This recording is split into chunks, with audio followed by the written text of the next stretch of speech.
जो समंदर किनारे न जाने कितने सालों से खड़ा। बड़ी बड़ी काली बेजान चट्टानों पर खड़ा हुआ वो लाइट हाउस किसी राक्षस जैसा नजर आता था। नॉर्थ हैरिना का वो इलाका दिन में ही डरावना लगता था। दूर दूर तक न कोई घर, न बस्ती, बिल्कुल वीरान।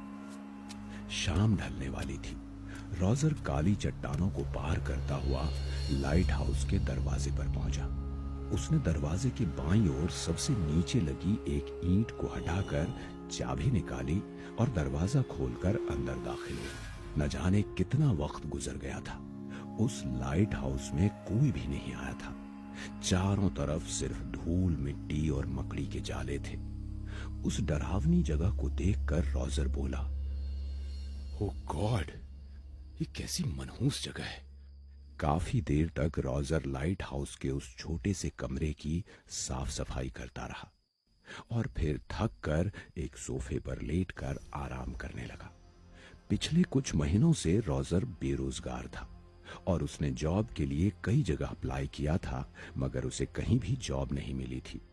एक दिन उसने अखबार में इस लाइट हाउस की जॉब का इश्तिहार देखा और एक फोन कॉल के जरिए उसे ये जॉब मिली थी। खैर, इधर रोजर सोफे पर लेटे लेटे सो गया था। अचानक उसे एहसास हुआ जैसे उस सोफे के किनारे कोई और बैठा हो। रोजर चौंक कर उठ बैठा। उसने देखा पैर के पास एक छोटी बच्ची जैसा साया बैठा था।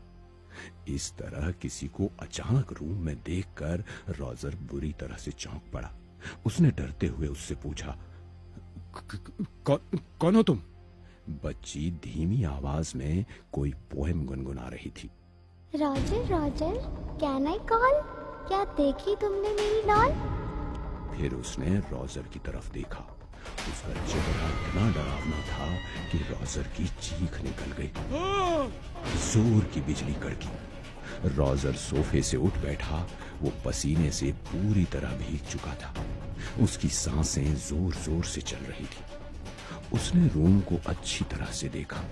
वहां कोई नहीं था।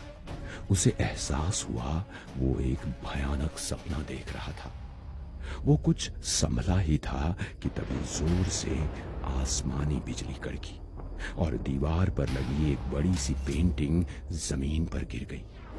रोजर चौंक पड़ा। फिर उसने उठकर उस तस्वीर को देखा जो कि एक फैमिली की थी। उसने तस्वीर को उठाते हुए खुद से कहा, शायद ये तस्वीर यहां पहले रहने वाली किसी फैमिली की होगी। इतना बोलकर रोजर ने पेंटिंग को एक टेबल पर रख दिया और अपना